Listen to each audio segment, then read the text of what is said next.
గత 20 ఏళ్లుగా ఏపీలో కాంట్రాక్ట్ ఉద్యోగులు చాలని జీతంతో ఉద్యోగ భద్రత లేకుండా రెగ్యులర్ ఉద్యోగులతో సమానంగా అధిక పని భారంతో విధులు నిర్వహిస్తున్నారని ఎమ్మెల్సీ పర్వతిరెడ్డి చంద్రశేఖర్ రెడ్డి తెలిపారు. ఆంధ్రప్రదేశ్ శాసన మండలి సమావేశాల్లో కాంట్రాక్టు ఉద్యోగుల క్రమబద్ధీకరణకు ప్రభుత్వం తక్షణమే చర్యలు తీసుకోవాలని ఆయన డిమాండ్ చేశారు.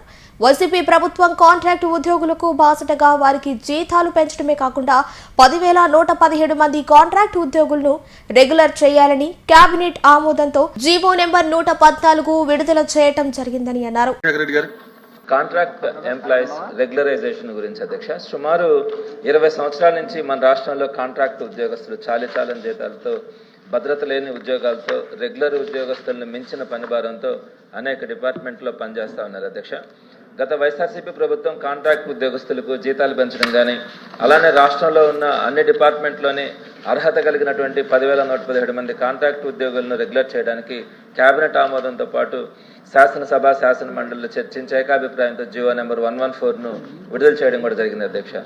ఈ జీవో విడుదల తర్వాత కొన్ని డిపార్ట్మెంట్స్లోని కాంట్రాక్ట్ ఉద్యోగులను వెంటనే రెగ్యులర్ చేయడం కూడా జరిగింది అధ్యక్ష. వారు ప్రస్తుతం రెగ్యులర్ ఉద్యోగస్తులుగా కొనసాగుతూ ఉన్నారు.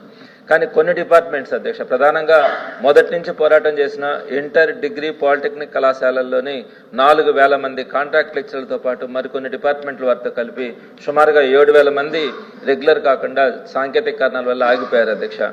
వారు 20 సంవత్సరాల నుంచి చేస్తున్న సేవలను పరిగణలోకి తీసుకొని ప్రక్రియ అంతా పూర్తయిన ఆ మిగిలిన కాంట్రాక్ట్ ఉద్యోగస్తులందరినీ రెగ్యులర్ చేస్తారని తమరి ద్వారా ప్రభుత్వానికి విజ్ఞప్తి చేస్తా ఉన్నాను అధ్యక్ష. అలానే కాంట్రాక్ట్ లెక్చరర్లు 12 నెలల పాటు విధులు నిర్వహిస్తూ ఉన్నారు అధ్యక్ష. కానీ గడిచిన 2 సంవత్సరాలుగా కేవలం 11 నెలలు మాత్రమే జీతం ఇస్తూ ఉన్నారు.